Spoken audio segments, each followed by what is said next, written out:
అందరికీ నమస్తే అండి. Welcome to Gopi government job information YouTube channel. మనకి ఈడీసీఏఎల్ నుంచి మనకి నోటిఫికేషన్ వచ్చిందండి. ఇక్కడ చూసుకోండి మీరు. ఈడీసీఏఎల్ అంటే ఎడ్యుకేషనల్ కన్సల్టెంట్ ఇండియా లిమిటెడ్. ఇది సెంట్రల్ గవర్నమెంట్ కింద వచ్చిందండి. మనం పైకి వెళ్ళే కొద్దీ చూద్దాము. స్క్రోల్ చేసి కింద మన డీటెయిల్గా ఇచ్చాడు. సో ప్రజెంట్ మన ఇక్కడ ఏంటంటే ఆన్లైన్ అప్లికేషన్స్ అండి. ఇది ఆఫ్లైన్ కాదు, ఆన్లైన్ అప్లికేషన్ సబ్మిట్ చేయాలి. పోస్ట్ నేమ్ ఏంటయ్యా అంటే చూడండి, district career and mental health counsellors. ఇది అందరూ అప్లై చేసుకోవడానికి లేదండి. ఓన్లీ స్పెషలైజేషన్ ఉంది. కిందకి స్క్రోల్ చేసే ముందు పైకి స్క్రోల్ చేసే ముందు మనం ఇవి చూడొచ్చు. అంటే ఏమేమి క్వాలిఫికేషన్స్ అంటే నార్మల్ డిగ్రీ వాళ్ళు అప్లై చేసుకోవడానికి లేదండి. అది టోటల్ వేకెన్సీస్ మనకి 424 వేకెన్సీస్ ఉన్నాయి. ఇవి సెంట్రల్ గవర్నమెంట్ జాబ్స్ అయినప్పటికీ చూడండి, మనకి పోస్టింగ్ మాత్రం ఓన్లీ ఏపీలో అండి. Across various districts and mandals of Andhra Pradesh. ఇది గుర్తుపెట్టుకోండి.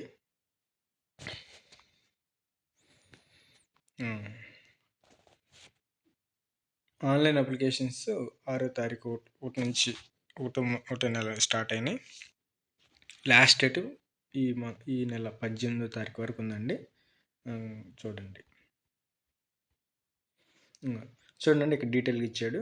ఈడీసీఎల్ అంటే ఎడ్యుకేషన్ కన్సల్టెంట్ ఇండియా లిమిటెడ్ కదా. చూడండి, mini Ratna category 1 government of India. చూడండి ఇవన్నీ రిజిస్టర్డ్ ఆఫీస్ బిల్డింగ్ న్యూఢిల్లీ. ఓకేనా. చూడండి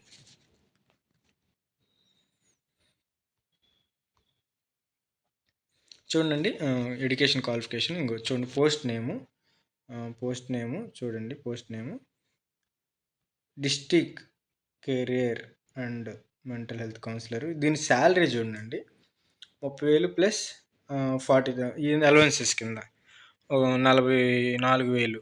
అంటే మొత్తం 34,000 రూపాయలు మనకి శాలరీ వచ్చిందండి. చాలా మంచి జాబ్స్. ఏమేం వర్క్ చేయాలో కూడా మనం చూద్దాము. దానికంటే ముందర మనకి ఎడ్యుకేషన్ క్వాలిఫికేషన్ ఏంటి, ఏజ్ లిమిట్ ఏంటి చూద్దాం. ఏజ్ లిమిట్ చూడండి, ఇక్కడ 45 years, 45 years and upper age limit. Next education క్వాలిఫికేషన్కి వచ్చేసినట్టయితే చూడండి,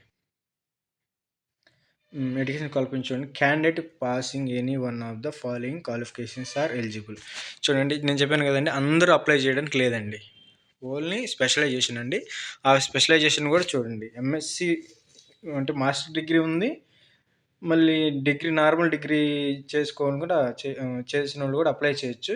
కానీ నార్మల్ డిగ్రీ చేసిన వాళ్ళు 2 years ఎక్స్పీరియన్స్ కావాలి. చూద్దాం, ఫర్దర్గా మనం చూద్దాము. ఫస్ట్ చూడండి, ఇక్కడ MSc or MA in psychology. మళ్ళీ దాంట్లో టైప్స్ అండి, applied psychology, counselling psychology, clinical psychology, child psychology, adolescent psychology. అది కానీ లేదా ఎంఎస్సి లేదా MPhil in psychiatric social work, లేదా ఎంఎస్సి ఇన్ సైకియాట్రిక్ నర్సింగ్, లేదా మాస్టర్ ఆఫ్ సోషల్ వర్క్ అండి, ఎంఎస్డబ్ల్యూ అంటాము. అది with specialisation in medical and psychiatric social work or counselling. MSW వాళ్ళు ఉంటారు కదండి, సోషల్ వర్క్ వాళ్ళు. అండ్ ఇదండి 5th వన్. ఇది డిగ్రీ అండి, డిగ్రీ చేసిన వాళ్ళు అప్లై చేసుకోవచ్చు ఇన్ సైకాలజీ. అయితే ఈ డిగ్రీ చేసిన వాళ్ళకి ఎక్స్పీరియన్స్ అండ్ ఇక్కడ చూడండి, ఇక్కడ ఉండి పోస్ట్ గ్రాడ్యుయేట్ చేసిన వాళ్ళకి నీల్ ఎక్స్పీరియన్స్, డిగ్రీ చేసిన వాళ్ళకి మాత్రం 2 years ఎక్స్పీరియన్స్ ఉండాలని చెప్పాడు. ఓకేనా. చూడండి, ఇవన్నీ డిజైరబుల్ చూసుకోండి. ఇవి చాలా మంచి జాబ్స్ అండి. 34,000 శాలరీ, అందరూ అప్లై చేసుకోవడానికి లేదు. చూడండి, ఇక్కడ మనం జాబ్ ఎలా ఉండిద్ది చూడండి. ఏం వర్క్ చేస్తారంటే అంటే పర్సన్ టు పర్సన్ కౌన్సిలింగ్ అండి. స్టూడెంట్స్, ఇప్పుడు మన స్టేట్లో ఉన్న స్టూడెంట్స్ ఉంటారు కదండి, వాళ్ళు చాలామంది డిప్రెషన్లో ఉన్నారు, చాలామంది సూసైడ్లు చేసుకుంటూ ఉన్నారు, చాలామందికి కెరీర్ మీద అసలు ప్లానింగ్ అని ఏమి ఉండదు. కానీ వీళ్ళు ఏం చేస్తారంటే person to one on one counselling చేస్తారండి. స్టూడెంట్స్ డిస్కస్ కెరియర్ చూడు ఏమి డిస్కస్ చేస్తారు దాంట్లో. చూడండి ఇక్కడ డిస్కస్ కెరియర్, అకాడమిక్స్, కెరియర్, ఇవన్నీ పర్సనల్ స్ట్రెంగ్త్ అవన్నీ డిస్కస్ చేస్తారు. ఓకేనా. ఇవన్నీ పేరెంట్స్కి అండ్ టీచర్కి మధ్య బ్యారియర్స్గా ఉంటారండి. కెరీర్ కౌన్సిలింగ్ ఇవ్వడంలో చాలా హెల్ప్ఫుల్గా వీళ్ళు వర్క్ చేస్తారు. ఇవన్నీ ఉన్నాయండి. చూడండి ఏమేమి చేస్తారు. One on one counselling session for the students dealing with చూడండి డిప్రెషన్, స్ట్రెస్. ఇదిగో చూడండి డిప్రెషన్ స్టూడెంట్స్లో ఎవరైతే డిప్రెషను, స్ట్రెస్ ఇవన్నీ వీటిలో ఉన్నారో ఇవన్నీ ఉన్నారు వీళ్ళందరూ చూడండి ఇవి అట్లా కౌన్సిలింగ్ ఇస్తారు. చూడండి ఇంకా వీళ్ళు ఏం చేస్తారు, workshops conduct, workshops, seminars and mental health awareness, campaigning strategies and emotional regulations and for the students and staff. It చూడండి వీళ్ళు బయట ఈ రోజుల్లో భయంకరమైన పరిస్థితులండి. చాలామంది చిన్న చిన్నటికి ఎంతో ఫీల్ అయిపోయి ఎవరు ఏదైనా మాట అన్నప్పుడు ఆ మాటలు ఎంతో భయంకరమైన మానసిక వేదన గురిచేసి సూసైడ్ చేసుకుంటూ ఉంటారు. ఆ ప్రెజర్ని తట్టుకోలేరండి. అవన్నీ ఎలా మనం కంట్రోల్ చేసుకోవాలి, ఏ విధంగా మనం జీవితంలో ముందుకెళ్ళాలని వాటి గురించి చెప్తారండి. అవి వీళ్ళ వర్క్స్, ఎవరి works district career and mental health counsellors యొక్క వర్క్స్ అండి. వాళ్ళ శాలరీ చూసుకున్నాము, డేట్, వాళ్ళకి ఏజ్ చూసుకున్నాము, క్వాలిఫికేషన్స్ చూసుకున్నామండి. చూడండి అసలు వండర్ఫుల్ విషయం ఏంటంటే ఇక్కడ చూడండి, డిగ్రీ అయిపోయిన వాళ్ళే కాదండి, ఎవరైతే డిగ్రీ ఎగ్జామ్స్ రాసి రిజల్ట్స్ కోసం వెయిట్ చేస్తున్నారో, లేదా ఫైనల్ ఎగ్జామ్స్ రాస్తూ ఉన్నారో వాళ్ళు కూడా అప్లై చేసుకోవచ్చు అండి. చూడండి వాళ్ళు కూడా అప్లై చేసుకోవచ్చు. ఎంత వండర్ఫుల్ ఆపర్చునిటీ అండి. రాసి ఎగ్జామ్ రాసి రిజల్ట్స్ కోసం వెయిట్ చేస్తున్నా, లేకపోతే ఎగ్జామ్ ఫైనల్ ఇయర్లో ఉన్న, ఫైనల్ సెమిస్టర్లో ఉన్న వాళ్ళు కూడా అప్లై చేసుకోవచ్చు. ఓకేనా. ఓకే, ఓన్లీ ఆన్లైన్ అండి. చూడండి డిపార్ట్మెంట్, నెక్స్ట్ ఇవన్నీ నార్మల్ పాయింట్స్ మీరు చదువుకోండి. సెలక్షన్ ప్రాసెస్ చూడండి. Selection process based on academic and professional qualification will also include interview పెడతారండి. ఇంటర్వ్యూ ఎవరైతే షార్ట్ లిస్ట్ అవుతారో వాళ్ళని మాత్రమే ఇంటర్వ్యూకి పిలుస్తారు. అది గమనించుకోండి. ఓకేనా.